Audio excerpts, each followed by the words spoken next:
mis dans un rang d'orchestre, mais le chef d'orchestre au milieu. C'est lui qui donne les accords, les couleurs, les saveurs, la splendeur, la direction, et c'est lui qui établit toutes les choses à sa façon, à lui, et non pas à notre façon. Nous ne voulons pas notre évangile. Cet évangile-là, elle nous a enseigné, elle nous a appris. Elle nous a appris à s'asseoir, à manger, à parler et à compter. Elle a mis des couleurs, des saveurs, des splendeurs. Elle a mis des profondeurs. Elle nous a donné des fondements des apôtres, des prophètes. Nous ne voulons pas notre évangile, comme dit Paul au Galates chapitre 1, verset 6. Non, nous avons un seul évangile qui est de la puissance. À lui la gloire de Dieu. À lui toute la gloire. Jésus est glorieux. Il est extraordinaire et magnifique. Il est unique dans sa splendeur et dans son enseignement, dans son éclat, de la façon dont il parle. Personne n'a parlé comme lui. Il surpasse le langage des scribes et des pharisiens. Il surpasse les plus grands rabbins de l'époque à Jérusalem. Jamais homme n'a parlé comme lui. Il n'est pas venu pour remplir la tête, il est venu pour remplir les cœurs, changer les situations les plus ineffaces, les plus extrêmes. Il arrête toutes les situations. Mais ce soir, je voudrais m'arrêter. Et je voudrais parler au nom du Seigneur. Amen. Je voudrais que ma bouche se tait et que lui parle. Je voudrais m'effacer pour que lui prenne la place. Je suis un petit crayon entre ses mains. Et il faut que lui, il écrit. Parce que c'est la seule lettre qu'il peut faire. Il fait des lettres de nous. Et pour que les gens les lisent, son témoignage est bouleversant. Je vais vous parler ce soir et demain matin, je vais vous parler de la grandeur du triomphe. Par la croix du calvaire. La grandeur du triomphe. On a besoin de découvrir des triomphes. Il y a eu dans le monde des triomphes. Les Babyloniens, je vais passer l'histoire. Alexandre le Grand aussi était bien sûr un conquérant. Le monde grec, le monde romain ont été des triomphes extraordinaires. Le monde de la guerre, Hitler, tout ça, qui ont été des triomphes, et qui ont été des détrônements, qui ont cassé, qui ont brisé. Et je voudrais vous présenter le triomphe de la croix du calvaire, qui soigne les esprits, qui redresse, qui déchire le diable, qui casse le diable, qui détrône le diable. Le diable est un commis, mes amis. C'est un bouffon, le diable. Il a été détrôné à la croix du calvaire. Et je voudrais vous présenter, vous lire le passage de la Bible, l'architecture de la parole de Dieu, la signature du triomphe, la beauté du triomphe, la définition du triomphe, la splendeur du triomphe, la glorification du triomphe. Jésus n'est pas mort en tremblant, il n'est pas mort en reculant, mes amis. Il n'a pas abaissé la tête dans le triomphe. Dans sa mort, il a abaissé la tête pour que le jour de la Pentecôte, il soit la tête de l'Église. Ah, je voudrais vous dire, et vous lire le texte de la Bible que Paul nous enseigne dans l'Épître à Colossiens, chapitre 2, et le verset 14. Lisons la parole divine, glorieuse, merveilleuse, qui nous enseigne, qui nous transporte, qui ouvre les yeux, qui ouvre nos cœurs. La parole de Dieu, elle est plus fine que l'or, elle est plus riche que tous les diamants du monde. Elle veut te couronner, elle veut t'enrichir, elle veut non pas te calculer, elle n'est pas venue pour te juger la parole, elle est venue pour ouvrir ton intelligence, pour que tu comprennes la beauté. Il veut marquer dans tes mains, dans ton cœur, ce triomphe, le triomphe glorieux. Alors écoutons la parole de Dieu. Il a effacé les actes dont les ordonnances nous condamnaient. Les ordonnances dont le diable était comme la présidence qui nous condamnait, comme un juge qui avait décidé dans son bureau que les actes que nous commandons, que nous avons commis, bien sûr, et nous avons commis des délits, nous avons commis de péchés. Nous sommes 14, on est tous pécheurs.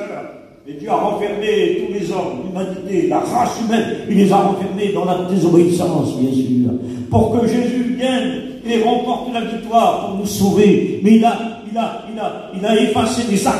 Et le diable avait des actes. Il croyait nous condamner. Ah, le prix était trop cher. Amen. Ça a été trop cher. On était en quelque sorte en crédit. On était en compte contre Dieu. On était en dette contre Dieu. Et aucun homme, Psaume 49, verset 9, n'aura lieu, ne peut se racheter, ne peut payer la dette. Impossible. Je voudrais te dire que la dette a été payée pour toi. Amen. Le psaume 49, verset 9. Oui, le rachat de l'homme n'aura pas lieu par l'homme. Il est imprévu. La loi ne pouvait pas. On n'était pas initié. 613 lois, 248 ordonnances. Interdit. Impossible. 39 livres de l'Ancien Testament, les 10 commandements, on a transgressé la loi que tu ne commettras pas et tu ne verras pas. Oui, mais Jésus, c'est la grâce, il est venu tout définir, il est venu tout accomplir. Il a effacé les actes, dont l'apôtre Pierre dit, lui qui n'a pas commis de péché, lui qui n'a pas connu le péché, il s'est fait péché pour nous. Il a été notre substitut. Ce qui veut dire dans le texte de la doctrine de la substitution, il a pris notre place. Il a accompli les œuvres salvatrices à la croix du Calvaire, qui étaient incréables, infaisables. Nous n'étions pas initiés, nous n'avons pas la richesse, nous n'avons pas le vouloir, nous n'avons pas le pouvoir, nous n'avons pas toutes les actions et tous les pouvoirs et tous les degrés pour tout nous racheter. Mais le sang de l'agneau et non pas le sang de taureau, le sang de l'agneau, il nous a rachetés d'un prix, au prix de sa vie. Et il a effacé les actes qui nous condamnaient, qui subsistaient contre nous. Il a éliminé, ce qui veut dire, il a anéanti, c'est pas la Louis II, éliminé, mais le texte original dit anéanti, détruit, ce qui veut dire, il détruit les actes argumentés du diable qui étaient contre toi. Je voudrais te dire que ta conscience te condamne, ton cœur te condamne, ton péché te poursuit, te condamne. Je voudrais vous dire que Jésus-Christ est plus puissant que le péché. Jésus n'est pas une puissance, il n'est pas une chose. Jésus-Christ, il n'est pas un objet, il est la personne divine, il est le Seigneur des Seigneurs, il est le centre de la parole. Il est prophétisé dans l'Ancien Testament. 40 prophéties annoncent le Messie souffrant et mourant. Je voudrais vous dire qu'il a pris ta place, il est mort pour toi. Il a pris ta place. Oui, pour que tu aies une place au ciel. Il a été meurtri pour que tu sois redressé. Il a été touché, blessé. Il a été crucifié pour que tu sois libéré. Il a été maltraité pour que tu sois traité. Il a été seul pour que tu ne sois plus seul, que tu ne crains pas. Il est avec toi. Il a dépouillé les dominations et les principautés et les autorités. Il a livré au spectacle les dominations et il a triomphé. Il a triomphé par elle, par la croix. Non, la croix est le plus grand objet de toute la Bible. La croix est le plus grand sujet de toute la parole de Dieu. La Bible, elle nous présente la croix, où l'apôtre Paul dit au chapitre 6 de Galates, verset 14, « Je veux rien savoir d'autre que la croix de notre Seigneur Jésus-Christ, par lequel je suis crucifié. Oui, et je suis crucifié avec Christ. Y a-t-il des crucifiés parmi nous? Montrez-vous vos mains si vous êtes crucifiés devant le monde, devant le péché, devant les tentations. Il y a que ceux qui sont crucifiés qui remportent des victoires. Avez-vous le signe du crucifié sur vous? Est-ce que vos mains sont crucifiées? Galates 2:20, c'est plus moi qui vis, c'est Christ qui vit en moi. Devant la brutalité, devant la haine, devant quelqu'un qui est injuste contre toi, après il a pardonné. Est-ce que tu es crucifié? Est-ce que tu es prêt à attendre tes jours? Est-ce que tu es prêt à recevoir de l'injustice? Il vaut mieux recevoir une injustice que créer une injustice. Créer l'injustice, c'est le caractère du diable qui est dans l'enfer. Et accepter l'injustice, c'est le caractère de l'agneau, d'être brisé. Dieu se servira des hommes qui sont brisés dans le ministère. Il se servira, non, des hommes qui essayent de trôner, mais c'est lui qui est trôné. Il n'a pas été trôné avec un trône de Salomon, recouvert bien sûr d'or, d'albâtre, avec des lions suspendus en bas et en haut. Non, c'est avec une croix de cèdre que Jésus a été trôné. Il a été trôné à la croix du Calvaire, le lieu du crâne, que le centre de l'humanité et de la race humaine. Dieu a voulu rassembler les hommes. C'est le carrefour de tous les rendez-vous. Regardez les hommes, vous avez sujet de se plaindre. Regardez le Christ crucifié, vous avez sujet de se repentir. La repentance, ce n'est pas une meurtrissure par rapport à soi-même. La repentance, c'est une libération. La repentance, c'est ouvrir le ciel. Amen. La repentance, c'est créer une fête dans le ciel. Ah, je voudrais vous dire que la croix, elle a été prophétique. La croix, elle est enseignée dans la parole de Dieu. Vous la trouverez prophétiquement dans le psaume 22, verset 17. Ils ont percé mes mains, mes pieds. C'est David qui prophétise. Il n'avait pas toute la réalisation. Il n'avait pas toute la connaissance. Mais 1000 ans avant Jésus-Christ, la croix existe. Et 300 ans avant Jésus-Christ, les Carthaginois ont inventé la croix. Les Romains sont vendus. L'Empire romain, la puissance des nations, la 4e nation du monde. Et ils vont inventer la croix. La croix, elle est dans sa perfectionnement. Quand les hommes regardaient la croix, ils tremblaient, ils avaient peur. Ils voudraient de mourir pour un homme de mourir que d'être crucifié à la croix. Jésus a été livré, il est emmené comme un agneau qui n'a dit aucun mot. Il n'a pas combattu dans la chair, dans les muscles, dans les bras. Le silence était sur ses lèvres, la sagesse était sur lui-même. On l'a emmené comme un agneau qu'on emmène à la boucherie, il n'a point dit un mot. Il se laisse bien sûr tendre comme une brebis. Je voudrais vous dire qu'il n'a dit aucun mot. La brutalité de tous les hommes. Il y avait 600 hommes autour de lui dans la côte pétoriale qui l'ont frappé des coups de poing, des gifles. Il n'a dit aucun mot. Il est défiguré par les coups. Isaïe 53, il n'avait ni beauté ni éclat. Mais cependant, ce sont nos souffrances qu'il a portées. Il a été élevé, oui, il a été élevé. Et c'est dans son élévation qui tremble et qui triomphe. Il a arraché la barbe. On n'a pas tiré la barbe, arraché la barbe, rendez-vous compte, défiguré, d'après le texte hébreu, il n'avait plus l'aspect d'un homme. Il était défiguré. Il est défiguré pour te transformer. Je voudrais te dire que Jésus allait jusqu'à la croix. C'est l'objet du triomphe. La croix n'est pas un accident, mes amis. La croix, elle n'est pas une défaite. La croix, elle n'est pas l'idéologie de l'homme. La croix n'est pas une architecture de tous les savants. La croix n'est pas un dessin d'un architecte. La croix n'est pas un arrangement, mes amis. Oui, la croix, elle n'est pas mortelle. Elle est le message de la croix. Il est immortel. 1 Corinthiens, chapitre 1, verset 18. Le message de la croix est une puissance de Dieu. Puissance de Dieu qui veut dire dynamique, puissant, capable, redoutable, fort, plus fort que les bombes atomiques de Poutine, de tout ce de Satan. Je voulais vous dire que les hommes ont inventé, Einstein a inventé la guerre, a inventé les missiles, a inventé les bombes atomiques. Après la guerre mondiale, la deuxième guerre mondiale, je voudrais vous dire c'était beau détruire les nations. Je voudrais vous dire que le message de la croix est une bombe, elle est une puissance de Dieu pour renverser les forteresses du diable. Et celui qui croit, alors bien sûr, celui qui croit, elle est une puissance pour celui qui croit. Mais pour les Grecs, alors c'est de la folie. Pour les Juifs, c'est de l'humiliation. Ils cherchent le miracle. Et les Grecs cherchent la philosophie. Mais pour nous, c'est une puissance de Dieu. La croix nous reste du bois. Mais son message est déterminé. Il renverse toutes les forteresses du diable et dévoile toutes les actions des ténèbres. Oui, elle n'est pas le sagesse des sagesses, la croix. Non, elle est supérieure à toutes les militaires. Je voudrais vous dire que son message est une puissance de Dieu. Et pourtant, son message est une folie de Dieu. Comment allez-vous comprendre ça? Dieu aurait pu choisir d'autres choses. Il aurait pu y mettre son intelligence. Il aurait pu y mettre son savoir. Il aurait pu y mettre sa connaissance, plus profonde que les océans. Il aurait pu y mettre, bien sûr, tous ses attributs. Il aurait pu y mettre tout ce qu'il aurait pu avoir. Non, Dieu a mis sa folie. Rendez-vous compte, s'il aurait mis sa sagesse, qu'est-ce que ça serait, hein? Il a mis la folie de Dieu pour confondre les intelligents. Car la sagesse de Dieu et la folie de Dieu est plus sage que tous les hommes. Elle est plus puissante que tous les hommes.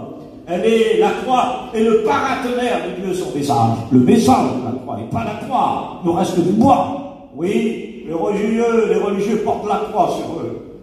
Ils l'ont stylée sur leurs mains, sur la peau. Ils l'ont fabriquée en or. Ils l'ont mis en art. Ils l'ont mis en argent. Ils l'ont mis, bien sûr, dans les profondeurs pour les banques. Ils l'ont mis en or. Ils l'ont stylée en cœur, en toutes les sens. Vous pouvez comprendre. En bois, en fer. La croix, elle demeure sur les tombes, partout. Elle demeure sur la couronne de Louis XIV. Chaque personne, la plus grande richesse du monde. Je voudrais vous dire qu'elle est sur les rois. Elle est partout. Elle est sur les princes. Elle est bien sûr sur les ambassadeurs. Elle est sur les présidents. Elle est stylée dans tout le son du mot. Elle est aussi, bien sûr, où est la croix? Elle est bien sûr dans les tableaux de Picasso, qui sont les plus riches du monde. Et un jour, un homme est entré dans une exposition. Il y avait une exposition de tableaux qui était là. Et il y avait donc un tableau qui était là. Et c'était un Picasso incomprenable, barbare. On n'arrive pas à comprendre. Et l'expliqueur, il dit le geste, le langage, l'attitude de l'homme, qu'il ne comprenait pas, bien sûr. Et il s'approche de lui et il dit, mon ami, tu veux comprendre le tableau? Oui, je veux le comprendre. Alors il dit, abaisse-toi. C'est quand tu t'abaisseras que tu comprendras le tableau. Je voudrais te dire que l'évangile pour toi est peut-être un Picasso que tu n'arrives pas à comprendre. C'est des couleurs, tu n'arrives pas à comprendre. C'est du mélange, c'est du barbare, c'est du mystère. On n'arrive pas à comprendre. On ne comprend pas la présence de Dieu, on ne comprend pas le parler en langue, on ne comprend pas les dons, on ne comprend pas les ministères, on ne comprend pas la parole. Mais si tu ne t'abaisses pas, tu ne comprendras pas. Et l'homme, il a commencé à s'abaisser. Et quand il a baissé, il a apparu une forme de croix. Et plus il s'abaissait, la croix, elle s'abaissait, elle s'élevait, elle trônait. Oui, c'était le triomphe. Je voudrais te dire que ce soir, il faut que tu t'humilies. C'est dans l'humilité que sera ton triomphe.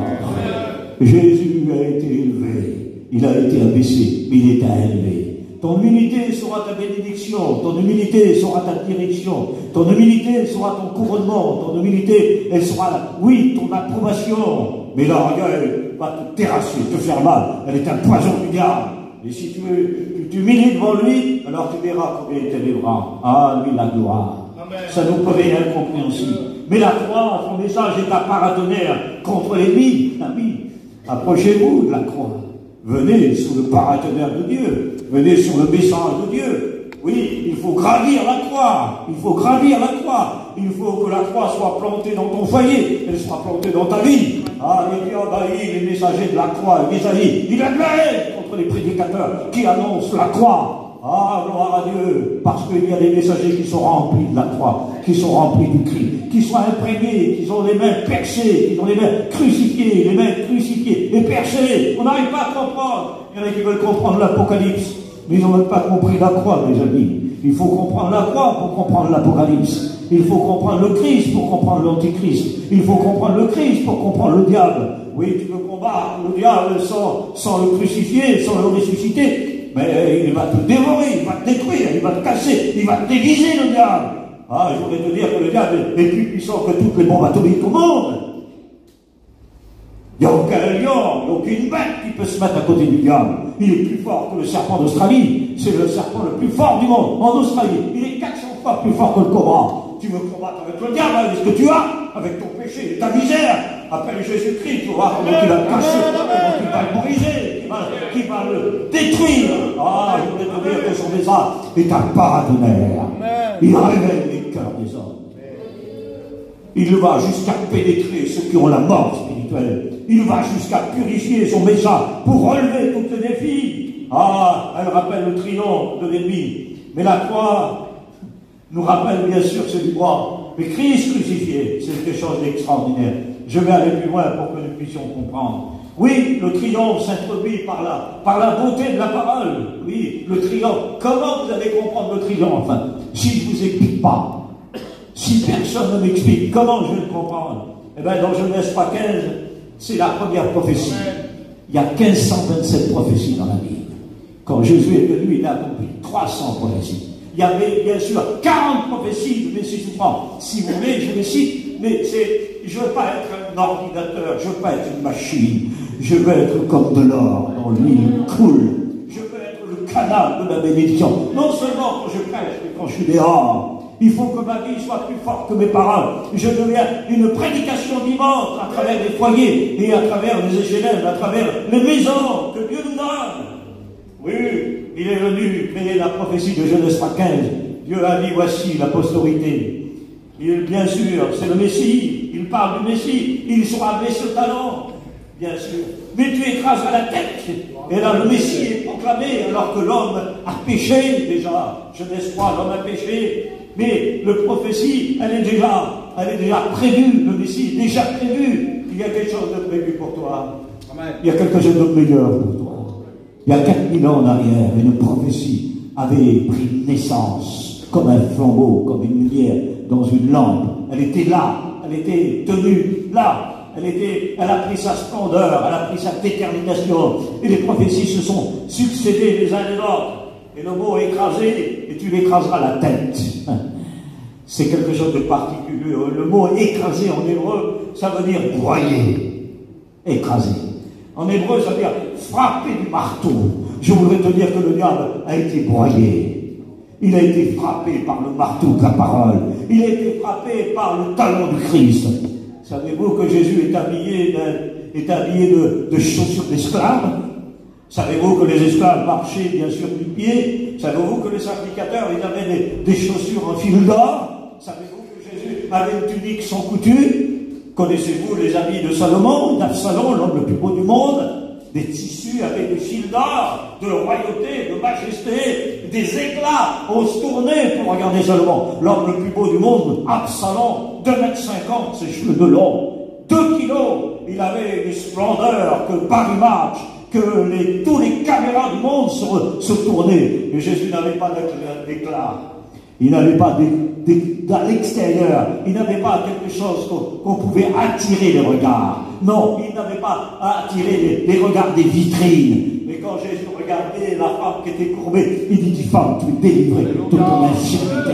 Il avait un corps comme tous les juifs, pareil, comme tous les hommes, un homme saint. Il était dépouillé de tout ce qui était la terre. Jésus était sans péché. Il n'a pas connu le péché. Il n'avait aucune accusation de péché. Il était pur, il était saint. Il est au-dessus de la sainteté, au-dessus de la pureté, au-dessus de la majesté, au-dessus de l'amour agapo. Il était lui-même l'amour. Alléluia. Mais il a écrasé, il a broyé le diable. Ça veut dire battu. Ça veut dire mettre en pièces. Le texte hébreu dans Genèse 4, ça veut dire briser. Il a brisé le diable. Oh, laissez-moi vous dire que le diable, autrefois, il marchait, il avait des pattes. Mais dans les 400 ans, ce que nous retrouvons dans Genèse chapitre 3, alors tu ramperas dans la poussière et tu mangeras de la poussière. Ça a été, bien sûr, le trophée d'un général de l'époque, 4000 ans plus tard. Lorsqu'un général remportait la victoire, alors c'est une expression. Il avait le droit à celui qui était en face de lui, le roi, le général, de lui faire manger de la poussière. Ah, je voudrais vous dire que Jésus a vaincu la cavalerie du diable. Il a livré au spectacle les dominations et les principautés, toute la cavalerie du diable. Ah, je voudrais vous dire qu'il a agi d'une façon significative et prophétique et biblique, parce qu'il a agi, il est venu au monde sous la loi, on va un peu plus loin. Oui, il a broyé. Oui, 4000 ans plus tard, c'est bien sûr la réalisation de la prophétie. Le Messie a été blessé. Et je ne voudrais pas rentrer dans le domaine des blessures, mais c'est tellement important, les blessures de Jésus-Christ. Rendez-vous compte que Jésus-Christ, à la croix du calvaire, il n'est pas venu avec une arme, il n'est pas venu avec des armées. Il aurait pu appeler, bien sûr, une légion d'anges, 72 millions d'anges. Il aurait pu des milliers d'anges pour dire à son aide. Je voulais dire que Jésus, il n'est pas venu avec des chars, il n'est pas venu avec des épées, il n'est pas venu avec une armure spéciale particulière. Non, il est venu avec la croix du calvaire. Et c'est par la croix, à travers la croix, Dieu a voulu confondre l'humanité. Il a voulu confondre le monde des Grecs militaires, le monde païen à l'époque. Il a voulu confondre la moralité, les physiques de toutes les âmes qui croyaient que les Juifs croyaient à un Messie qui arrive, Zacharie 14. Voici le jour de l'éternel, des dépouilles seront pardonnées, et qu'il vient sur les nuées, et qu'il vient, bien sûr, renverser le monde, bien sûr, militaire, et le monde, bien sûr, religieux. Non, il n'est pas venu comme ça. Il est venu plein d'amour, plein de grâce. Il est venu bénir, il est venu relever. Il a dit, si quelqu'un a soif, qu'il vienne à moi. Tes péchés sont pardonnés. Oui, vous recevez la paix, tu as besoin de paix. Voilà comment Jésus est venu. Il est venu de cette façon-là. Et Jésus est condamné. Le procès de Jésus, il est prononcé de lui interdit. Il y a des erreurs dans le procès de Jésus, plein d'erreurs. Il est monté de pièces d'erreurs monumentales et transformé et bricolé par les hommes. Il n'est pas juste. Le jugement du Christ, il est juste, il est merveilleux. Nous ne l'avons pas élu, nous, mais lui nous a élus. Il nous a élus, oui, parce que c'est lui qui a jugé, juste nous élus. Et par la grâce de Dieu, il est venu, il a porté la croix, et la croix était lourde à cette époque, dans l'histoire. Elle faisait entre 80 et 100 kilos. C'était invable, imprenable, c'était un tyran, c'était quelque chose de particulier. Il y avait des hommes qui l'accompagnaient, bien sûr, Jésus-Christ, en dehors du procès. Rendez-vous ce que Jésus a subi déjà, tout ce qu'il a subi, toutes les étapes dans le jardin de Gethsémane, des grumeaux de sang qui coulent de son front comme des grumeaux de sang. Il y a 40 millions de pores dans le corps humain. Il y a 7 peaux. Il y a 206 os dans le corps. Rendez-vous compte, il y a 500 km de muxe dans le corps. Et Jésus est fait comme nous. Il est parfait, il n'a pas commis de péché. Dieu a formé son corps, dit Paul dans l'épître aux Romains. Mais il n'a pas été créé, il est le créateur, il n'a pas de début, il n'a pas de fin. Il est éternellement Et tout est créé par lui, comme le siècle 14. Il est éternellement. Mais il est venu sur la terre des hommes. Il s'est fait homme. Il s'est mis au diapason avec les hommes. Il s'est mis au niveau des hommes. Il est serviteur des uns des autres. Il n'est pas venu pour commander. Il est venu pour servir. Le serviteur. Il ne vient pas avec une autorité de brutalité en faisant ceci. Il ne vient pas avec un pouvoir pour nous écraser. Il nous fait mal. Non. Son pouvoir, il est majestueux. Il est glorieux. Oui, tes péchés sont pardonnés. C'est un pouvoir. Et puis nous voyons que Jésus, il faut qu'il va jusqu'à la croix. Mais Jésus, dans le jardin de Gethsémani, il a porté médicalement. Il a eu donc une fracture dans le cœur. La honte du cœur a explosé. Quelle importance, Seigneur. Et là, Jésus a dit, non pas ma volonté, mais que ta volonté soit faite. Non pas ma volonté. Oui, Jésus, rendez-vous compte, il s'est passé par rapport à la volonté de Dieu. Il s'est mis au diapason de tous les hommes. Mais il faut qu'il accomplisse la volonté de Dieu jusqu'au bout. Et là, il s'en angoisse à l'extrême. Il frémit dans son esprit, dit l'Écriture. Il est à genoux, à terre, à quelque part, des disciples qui est là, et ils sont endormis alors que lui, il prie. Non pas ma volonté, mais que ta volonté, que cette coupe s'éloigne de moi. Mais Jésus a pris, c'est la coupe de la mort, et non pas du péché. Parce que la coupe du péché, c'est à la croix du calvaire que Jésus l'a pris. Sur son corps, il a porté nos péchés. Il a pris nos péchés pour que nous soyons pardonnés. Il a pris, bien sûr, la coupe de la mort pour nous donner la vie. Il a pris la vie pour nous donner la vie, mais il est mort pour que nous puissions vivre en lui. Alors, la croix du calvaire est l'objet du triomphe. Elle est le plan, elle est dans le plan de Dieu. Elle est le contraire de l'intelligence de tous les sages, de tous les hommes. Elle est le contraire de toutes les idées de tous les hommes. Dieu a voulu, il a planté un plan, et c'était la croix du calvaire. Oui, la croix est le plus de Dieu. La croix, elle est imprégnée dans l'Ancien Testament, dans les commandements de Dieu. Elle est sur les portes aussi des enfants d'Israël. Tu mettras un sceau sur ta porte. Et le sceau sur la porte, c'est la 22e lettre qui est de l'alphabet hébreu, qui était le T. Elle est imprégnée. Est-ce que tu as la croix sur ta porte? Est-ce que tu as la croix marquée dans ta vie?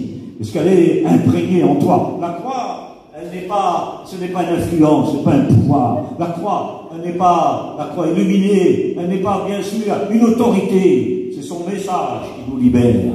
C'est son message.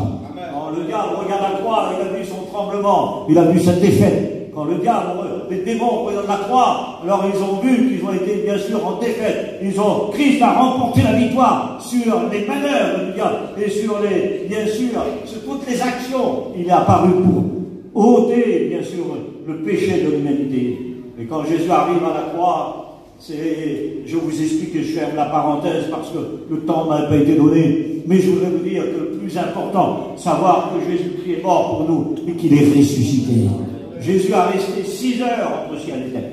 Imaginez-vous, les clous faisaient 20 cm, 25 cm de long, forgés au main, et d'une épaisseur que vous ne pouvez pas comprendre. Et que Jésus a été percé ici et là, parce que ici, au bout de quelques heures, les échelles, les docteurs ont essayé des expériences. La main, au bout de quelques heures, elle se déchire. La seule façon pour que les mains restent, et bien sûr, le tendron, il y a bien sûr dans le tendron, il y a une fourche pour ne pas casser les os. Et bien sûr, la prophétie nous dit qu'aucun de ces os ne sera brisé. C'est ça qui est important. Parce que dans l'Ancien Testament, il fallait que l'agneau pascal n'ait aucun défaut, aucune fracture, aucune tache dans l'œil, aucune pointe noire sur le corps. Et Jésus correspond à la loi. Et ses os ne doivent pas être brisés. Et quand Jésus est allongé sur la croix, alors on prend le clou avec le marteau, les Romains qui sont robustes, qui sont forts. Jésus a subi le fouet. Rendez-vous compte des grumeaux de sang qui coulent là. La couronne d'épines qui faisait 30 cm. Avec un roseau de la main droite qu'on nous donne. Et on tape, bien sûr, sur la couronne d'épines. Et les épines extrêmement comme des épines. Et qui rentrent ici, là. Il rentre ici, au niveau des ordres de sa tête. D'après les experts, il aurait perdu 1 litre de sang à sa tête. De son dos, de son front, de ses mains, de ses pieds. À 4 endroits différents. Jésus a donné tout son sang Et c'est dans son sang que tu seras puni. Et quand Jésus est élevé, alors le corps de Jésus, il est dans le vide. Il est tout dans le vide.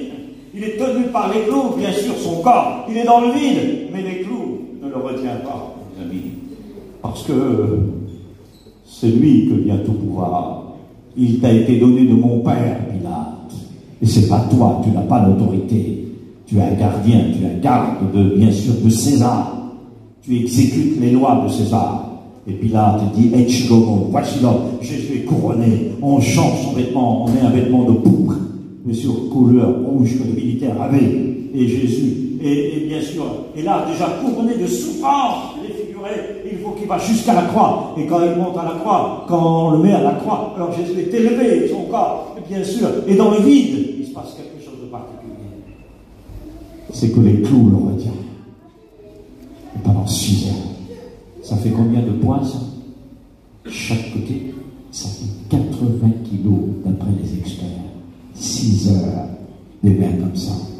Il a levé les mains vers le ciel pour remporter signe de la victoire. Symbole du triomphe, d'une réalité. Ses mains levées vers lui, vers nous, vers le Père, vers la direction du ciel, pour que tous les hommes vont au ciel. Et là, il y a quelque chose de particulier. C'est que là, lorsqu'on met les clous, alors pour que Jésus respire, il faut qu'il respire. Et il monte sur ses talons, il monte, il faut qu'il remonte, bien sûr. Et quand il remonte, alors il respire. Il faut qu'il respire, autrement dit, il ne peut pas respirer. Et quand il s'abaisse, son corps va dans le vide encore. Et là, les clous, il frotte les nerfs. Il y a des millions de nerfs. Il y a un nerf qui part ici, qui va jusqu'au cerveau, qui est lié jusqu'au cerveau. Et laissez-moi vous dire, il est fait comme nous, Jésus-Christ. Et là, il est, bien sûr, il bouge ses mains. Et quand il bouge ses mains, toutes les nerfs ici sont frottés par le clou. Et toute la paralysie, elle vient. Il faut que Jésus remonte. Et quand il s'abaisse, il y a un bout de bois de 12 cm qui est dans la colonne vertébrale. Et là encore, il s'ouvre. Et il dit, mon Dieu, à quoi m'as-tu abandonné? Je pourrais compter tous mes os. Il dit, ma langue s'attache à mon palais. Vous savez pourquoi il dit ça? Parce qu'il a soif. Jean 19, 29. Il a soif. Les globules, des millions de globules disparaissent de son corps. L'oxygène commence à disparaître. Il perd son sang. Il perd l'oxygène et la vie pour te donner la vie. Il a perdu son sang pour te donner la purification de tes péchés. Il est cloué pour que tu sois libéré de toutes les attractions que tu as contre toi. Il veut te libérer de tout ce qu'il y a. Mais voilà, il y a dans des contextes que nous ne pouvons pas faire autrement de comprendre l'histoire du triomphe qui nous emmène à la réalité du triomphe et du calvaire qui nous emmène. Car dans l'histoire antique, quand un général remportait une victoire, c'était particulier dans une terre étrangère. Alors contre 5000 hommes, alors il remportait une victoire. Et quand il remportait la victoire contre 5000 hommes, alors il enlevait les galons. C'est pour ça que Paul dit, il a dépouillé les dominations. Et le mot dépouiller en grec, ça veut dire dépouiller, ça veut dire en vide, enlever. Ça veut dire, bien sûr, ça veut dire mettre à vide, c'est ôter les galons, c'est enlever les vêtements que tous les militaires ont enlevés, qu'ils avaient sur eux, et enlever. Et le général vaincu, alors on a enlevé son grade aussi sur lui. C'est ce que Jésus a fait à la croix du calvaire. Il a enlevé les galons du diable. Il a enlevé son autorité que d'autres sont contre nous. Il a enlevé les accusations et les a effacées par son sang. Il a détruit toutes les menaces du diable qui étaient contre nous. Mais il l'a mis à terre. Il a fait manger de la poussière. Et toute l'armée était à terre. C'est ce que Jésus a fait. Laissez-moi vous dire, il n'est pas venu contre nous, il est venu pour nous. Il n'est pas venu en guerre contre nous. C'est contre le diable et contre toutes ces menaces. Et l'auteur des Hébreux nous dit ceci, Hébreux 2, 14. Il a anéanti celui qui avait la puissance de la mort. Il a anéanti celui qui avait la puissance de la mort. Le diable était l'auteur de la mort. Jésus est l'auteur de la vie. Le texte original dit, il a paralysé celui qui avait la puissance de la mort. Je voudrais te dire que le diable est paralysé. Il ne peut pas te toucher. Celui qui est né de Dieu, le malin ne le touche pas. Parce que Jésus a porté la croix dans ton cœur, dans ta vie. Jésus est dans ta vie. Il est le sujet de ta vie. Et c'est lui qui triomphe.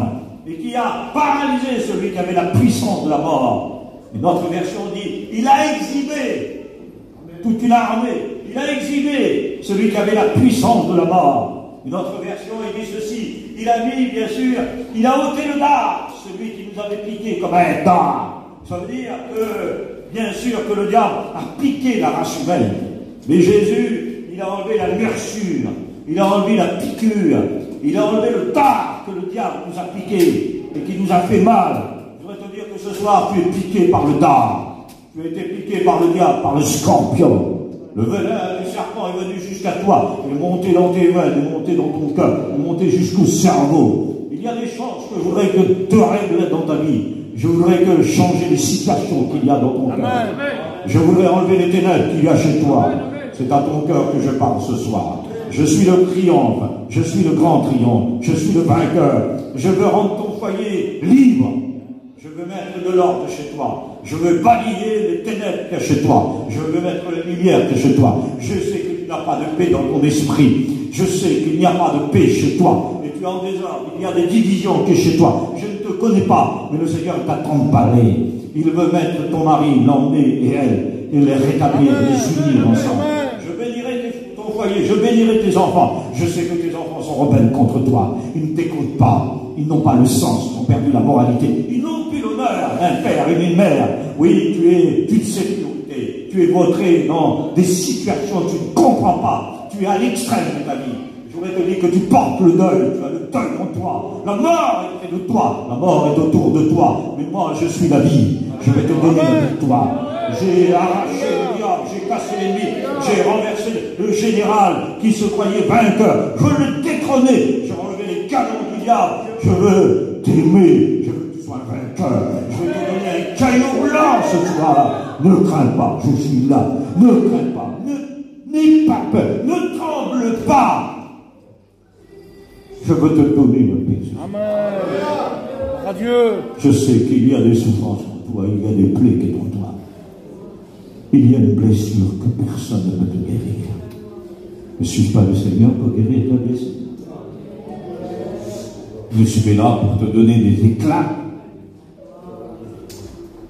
La bénédiction que tu attends est celle qu'elle arrive. Et elle vient. Et elle est là. Amen. Elle remplira. Elle ombrira. Je veux peindre ton foyer d'une couleur bleue. Je veux te redonner ce que tu avais. Je veux te redonner du service en toi. Je veux me plaire en toi. Je veux t'élever. Je veux t'élever. Je veux t'élever. Je veux te pardonner. Je veux te libérer ce soir. Mais ta tête avait baissé. Tu es courbé. Mais oui, je voudrais te dire que j'en ai le pouvoir. J'en ai le pouvoir. J'en ai toute l'autorité. J'en ai toutes les actions. Je veux t'offrir le ciel ce soir. Je t'ai préparé une place au ciel. Je suis mort pour toi. J'ai pris ta place. On a percé les mains pour que tu sois libéré. On a percé les pieds pour que tu sois guéri. Et que les escroqués marchent en mon nom et soient libérés. Ah, je veux te raconter. Je veux t'unir. Ainsi, Paul dit ceci du Christ. Il explique le plus grand et le plus difficile des combats. Oui, le combat contre Satan. Jésus-Christ a remporté la victoire. Il ne reviendra pas dans ce combat. Il ne reviendra plus à la surballe. C'est impossible. C'est un chien battu qui a été frappé par la croix du calvaire. C'est-à-dire qu'il a mis toute la cavalerie, il les a entraînés dans un triomphe. Il a remporté la victoire. Oui, Jésus, il n'est pas venu sur un cheval blanc pour monter au Capitole. Toutes les générales qui partaient en guerre, c'est l'histoire, des couleurs d'histoire en Rome. Lorsqu'il partait en guerre, il fallait, bien sûr, après la victoire, qu'il monte au Capitole, sur le cheval blanc. Jésus n'est pas venu avec un cheval blanc. Matthieu 21, prophétisé par Zacharie, il vit sur le petit ânesse, avec une tunique sans couleur, d'un véritable serviteur. Il n'est pas venu avec une couronne d'or, mais avec une couronne d'épines. Il n'est pas venu avec une épée en or, il est venu avec un roseau dans sa main droite. Il est lui-même la parole, la beauté de la parole, la majesté de la parole. Il est appelé le Logos. Son nom, Apocalypse, Révélation, chapitre 19, verset 10. Son nom est la parole de Dieu. Il est venu sur le petit ânesse. Il n'avait pas de trône. Il s'assit sur le puits de Jacob, à Sichar, qui appartenait à Jacob. que son père avait racheté. C'est extraordinaire.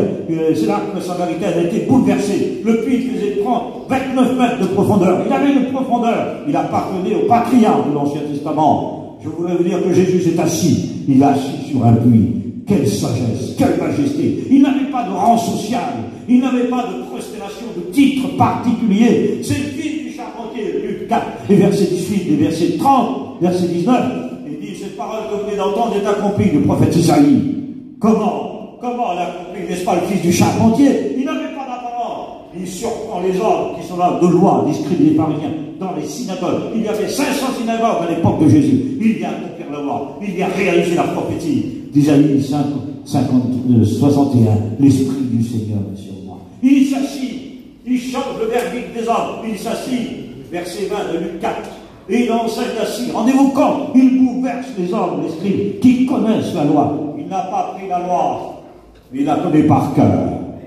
Il n'a pas étudié dans les écoles, dans l'université les plus grandes, mais il surpasse toutes les écoles du monde. Il n'avait pas d'école biblique. Il se monte sur la montagne des béatitudes. C'est le message le plus complet, le plus détaillé. Il a dit, heureux les cœurs purs qui verront Dieu. Il s'assit sur une barque. Et non pas dans un temple, dans une barque, mes amis, non pas dans une église. Il se fait dans une barque éloignée de la terre. Et là, la foule était rassasiée de sa parole. On pressait, on se pressait, on le pilait, Luc chapitre 5, pour écouter la parole de Dieu. Jamais homme n'a parlé contre lui. Ah, quel pouvoir, oui, qu'il avait. Ainsi, Paul nous explique le plus beau des combats, le combat de la victoire. Ah, je voudrais te dire que Jésus-Christ, il n'est pas venu en guerre, il est venu en paix avec toi. Le message de la croix, sa prédication, est une puissance de Dieu. Elle est une détonation. Elle est une détonation au-delà de la conception humaine. Elle est un message cosmique et spirituel qui brise les cœurs des hommes qui sont durs. Je voudrais te dire que le message de la croix, elle est un torrent qui jaillit et qui vient du crucifié mais du ressuscité.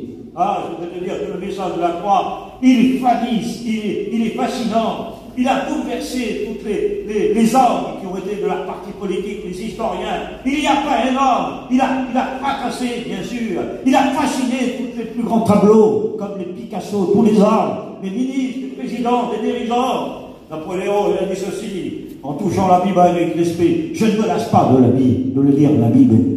Et Stein, il a dit c'est le mot, en lisant la parole de Dieu. Il a dit, par mes calculs, son cerveau pesait 3 kilos. Par mes calculs, j'ai trouvé l'existence de Dieu. Mais par mes calculs, je n'ai pas trouvé Dieu. Il avait 5 ans, il ne savait pas parler. Il avait 15 ans, il a fait des calculs scientifiques. Il a dit, à la fin de sa vie, j'aurais su, je serais un charbonnier. Mes amis, il doivent être un charbonnier et aller au ciel. Que d'être un Einstein et pas aller au ciel. Ah, je voudrais vous dire que le Seigneur est celui qui veut sauver, qui veut vous pardonner. Et je finis. Oui, le triomphe est par la croix. Et glorieux, qui nous a introduit dans la beauté, de la majesté de Paul qui dit que l'objet de la croix et l'instrument, bien sûr, est un instrument de bénédiction, bien sûr, que Christ est lui le sauveur, et que pour les hommes c'était un instrument de guerre, alors que Dieu s'en sert pour un triomphe. À lui toute la gloire, à lui toute la gloire. Et je décidis, je conclus, quand un général remportait une victoire, il a emmené toutes les vaincus avec lui. Ils étaient dégradés, ils étaient disqualifiés. C'était pour eux de la honte avec le général qui remportait la victoire. Ils n'avaient plus de victoire. Et d'une terre étrangère, parce que le général vainqueur allait dans une terre étrangère. Jésus est venu sur la terre étrangère de tous les hommes. Il est venu dans les bas-fonds de ce monde. Éphésiens 4:10. Il est monté dans les hauteurs, il est descendu dans les bas-fonds de ce monde.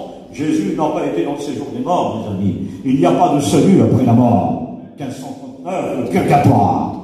C'est Édith Mélan qui a bien sûr fondé l'État religieux en 395. Il faut connaître les recoins, les tiroirs de l'histoire et de la religion pour bien comprendre. Il n'y a pas de salut après la mort. Non, c'est aujourd'hui, pendant que tu entends. N'endurcis pas ton cœur. Jésus est là. Quelle abondance. Et nous voyons que bien sûr le général, quand il a apporté une victoire, je voudrais vous emmener à ça. C'était particulier. Il prenait les 5000 qui étaient vaincus, dépouillés. Il les mettait dans la ville des vainqueurs. L'apôtre Paul nous dit, Il nous a transférés dans le royaume de son amour. Comprenez? Parce que la ville de vainqueur, à l'époque, c'était Rome. Et Paul identifie Rome au royaume de l'amour. Il nous a transférés. Et ce soir, il veut te transférer dans le royaume de son amour. C'est important. Et quand les hommes tenaient, alors il y avait tous les cavaliers et le général qui était en tête. Et dans son char, il y avait des trésors, des valeurs. Il y avait de l'or, des trésors. Éphésiens 4, 11, il est monté dans les hauteurs, il a fait des dons aux hommes.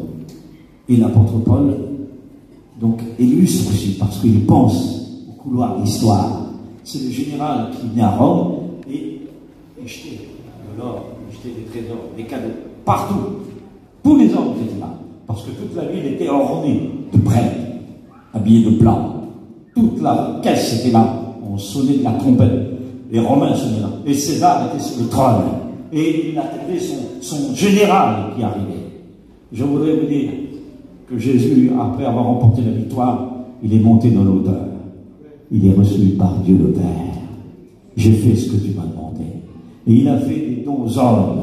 Il a donné le don de salut, le don de la grâce, le don de la vie éternelle, le don de la parole. Vous pouvez compter, il y a 15 dons de Dieu, il y a 5 dons ministères, il y a 9 dons spirituels qui viennent du Saint-Esprit. On pourrait les compter, mais les dons du Christ, c'est quoi?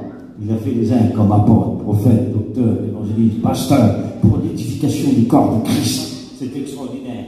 Il a fait des dons. Et ce soir, il fait bon don. Mais les vaincus qui étaient derrière, comment que ça se passait? Et les vainqueurs qui étaient derrière le char. Les 2 fils du général étaient derrière le char. Et eux, ils n'avaient pas le droit de monter sur le trône. Ils n'avaient pas le droit de monter sur le char. Ce soir, tu n'as pas le droit de monter sur le trône. C'est lui qui est sur le trône. Et tu n'as pas commandé le Christ. C'est lui qui commande. Il s'appelle le Seigneur, le Kyrios, qui est appelé 7000 fois dans toute la Bible. Il est appelé le Seigneur des Seigneurs. C'est le nom suprême, supérieur. C'est le nom glorieux. Il a 115 noms, Jésus. Et le nom le plus significatif, le plus triomphant, c'est Seigneur. On ne peut pas le commander. Tu n'as pas le droit de donner d'ordre. C'est lui qui commande. C'est lui qui va le penser. C'est lui qui t'appellera en terre étrangère. C'est lui qui dirige. Mais celui qui était derrière le char et 2 fils, ils étaient fiers du général. Ils avaient les yeux fixés sur lui. Je voudrais te dire. Ils ont les yeux fixés sur le général vainqueur, qui est Christ. Il a remporté la victoire.